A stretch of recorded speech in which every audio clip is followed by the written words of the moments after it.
that her and her husband and her son all quit their jobs so they could sit at home and make sea moss all day, because the demand for sea moss on her Facebook page alone was like through the roof and off the chain. I mean, she can't keep up with the demand just from her Facebook friends.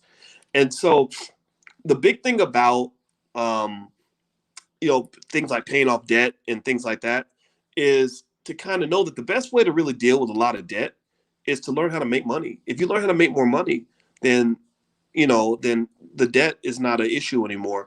And also, a lot of times, your chances are you're sitting on some idea or some skill that you're not even aware of, that could literally change your whole entire life if you monetize it in the right way.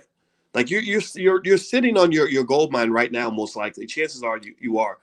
Um, but the reason you haven't found it, in my view, is because A, you're not trained to look for it, right? If you don't believe something exists, you're not going to look for it. And then B, I think faith is a big part of it too. I think that we just are trained to think that that's just a pipe dream, that that's just true, that's true for everybody else. But if you look all around you, there's money everywhere. When I'm sitting here, I'm holding this. Whoever made this coffee mug probably made millions of dollars selling me coffee mugs. This water bottle, somebody made money, putting water in plastic bottles and selling it. There's a fork here. Somebody made money with that. There's a mouse. Somebody made money with that. iPhone cases, notepad. I'm wearing a Louisville Cardinals jacket right now. Somebody's made a lot of money from that. The list goes on and on and on. So there's money all around you. So I think that having that financial awareness, when we talk about economic consciousness, that consciousness is kind of being conscious of all the different ways to make money that exist around you. And again, I think that the fastest pathway to freedom, economically and otherwise, is to have a capital base. The fastest way to a capital base is to take your human capital and to utilize that to generate as much income as you possibly can. And then when you're generating the income, don't be stupid. Don't go and spend all your money. Your job in this world is not just to pay bills and die. Your job in this world is not just to go make other people rich by buying worthless consumer items. Your job in this life is not to trick away all your generational wealth. Your job in this life is to build a capital base that becomes a part of your legacy, that becomes something that makes your children safe and free in the long term. One good example I'm going to give you guys, and I'm going to answer a couple more questions before I head on out. There's a man in Philadelphia that I just love and admire tremendously, and I've spoken about him before. I'm going to talk about him again. His name is Kenny Gamble.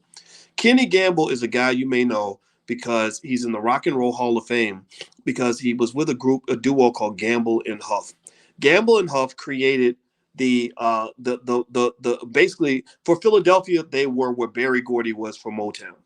And so Kenny Gamble in the 1960s wrote his first few songs, and he sold his songs and was getting all this money. In the 1960s, it was similar to now. A lot of entertainers would get their money. They buy fancy cars and fur coats and, I just, drugs and women and all the other stuff that we think we're supposed to do with money. The stuff that's marketed to us. You turn on any rap song, they're marketing worthless consumption to you on a regular basis. That's why it's seeped into your subconscious mind. Repetition is the key to entering the subconscious mind. Music makes your subconscious mind more open to suggestion. So they're constantly suggesting very bad economic habits into your subconscious. So anyway, instead of doing what everybody else is doing, Kenny said, you know what? In my old neighborhood, the houses are really, really cheap. Nobody wants to live there anymore because everybody wants to go live out in the suburbs now. So Kenny Gamble did exactly the opposite of what his friends were doing. He couldn't get any friends to do it with him, because when you're a visionary, it's a lonely journey. When you have the vision, the big picture idea for that's going to set your family up for generations, most of your relatives ain't even going to understand what you're saying. You're just going to have to do it and show them. They're not. Some of them are not going to be on board with you because they're just not going to get it. Forgive them, for they know not what they do. So Kenny Gamble went back to his old neighborhood, and he bought not one house, not two, not 10. He bought probably 100, 200 houses in his old neighborhood. He bought up everything he could get his hands on. And what happened later, 30 years later, is white folks started realizing, hey, wait, you mean this land, this real estate in downtown Philadelphia Actually, it has value. Wait, you mean, wait, and black people aren't as scary as we thought. And oh, you mean, oh, this waterfront property in downtown Philadelphia? Ooh, that's pretty nice. Imagine if you clean that up and you put a Starbucks on one corner and a dog park in the other corner, and clean, just making a nice, safe area to live. And we attract all the wealthy hipsters down here. We can charge insane amounts of money for rent. So they start gentrifying. And when they start gentrifying, you had those black people who, for good reason, were mad. They're like, wait a minute, why are you taking our land? Like, this ain't right. You can, but it was never your land in the first place, right? You didn't think about owning the property. You were trying to move out to the suburbs and all that, right? And so they were rightfully upset, and kind of being pushed around, and it was terrible. It wasn't fair, right? But life's not fair. That's what it was. But then you had Kenny Gamble, who was already sitting on top of some of the most valuable real estate in all of Philadelphia. In fact, I go down and I visit him. I sit with him. I go sit with. I have a few elders I go sit with to just learn from. I sit with him. I sit with every now and then I sit with Minister Louis Farrakhan. I sit with Dr. Claude Anderson. I sit with George Frazier. I sit with these men that's my Mount Rushmore, by the way. And one of the things that we when we're sitting there, we're walking through this part of Philadelphia where there is millions of dollars worth of real estate that Kenny started buying in the 1960s. So effectively, when you're talking about making these power moves and these money moves, once you start generating the income, it requires a degree of economic consciousness and discipline, and a commitment to delayed gratification that will position you to have an amazing amount of wealth and power in this society. And and the wealth doesn't really care a whole lot if you're black.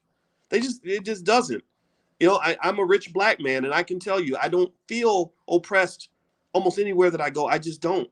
I'd be lying to you if I did. I could pretend. I could pretend like it's hard and scary, and white people are treating me bad, but I just don't. I don't. We don't have that experience, right? So position yourself to have the power. That's what you do. When they measure the cultures that do the best, when they measure groups of people who have the most success in this world, they find that one of the leading factors that drives whether or not that community is successful is their commitment to delayed gratification. That's it. If you can delay, if you can just commit to a basic idea that says, I'll sacrifice today so I can have more tomorrow, then you're going to win the game. You're going to win the race 99% of the time. You're definitely going to be further ahead than the people who simply react to what just happened, or who sit around and don't prepare. And then when things go bad, they freak out and get re-traumatized and go crazy. Lord Jesus, it's so hard out here to be black. But then there's always those black people in the back of the room who tend to be very quiet, who've been preparing all along because they understood that if you stay ready, you ain't got to get ready.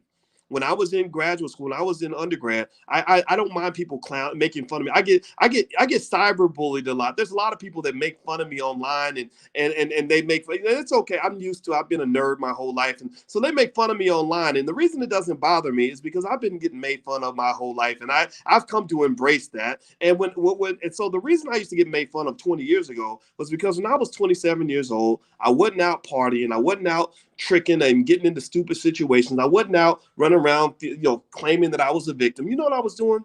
I was studying, and I was studying 10 hours a day, 7 days a week, including Christmas. I was reading financial books. I was studying econometrics. I was studying high level mathematics. I was studying all the time because I wanted to build a future for myself. And my mother was my number one cheerleader, and my father eventually came around as well. And here's one of the things I told my mother when I was 27 that still applies to this day. I said, I kept repeating one basic idea that I read somewhere. I don't even know where I read it. And the idea was that I'm going to spend a few years living like nobody else will, so I can spend the rest of my life living like nobody else can. And I'll be damned if that did not work to a T. I'll be damned if my 40s and my 50s and even a big chunk of my 30s didn't involve me getting a chance to do things that a lot of people can only dream of. And all those seeds were planted in the past. So those who make investments in the past are those who always control the future. So control the future. Do it as a relay race. Don't try to do it all now, and don't try to do it all by yourself. If you do it together and you're thinking long term as opposed to short term, then there's no way you can lose. You will win. Okay. So anyway, I'm gonna go. Um, Again, if you want to see recordings of classes and things like that, you can go to the blackstockmarketprogram.com. And also, in case you were asking earlier about joining us for tomorrow night's book club, that's totally free. And access to the live class, it's a lifetime membership that doesn't cost you anything. Go to blackkeystogreatness.com. That's blackkeystogreatness.com.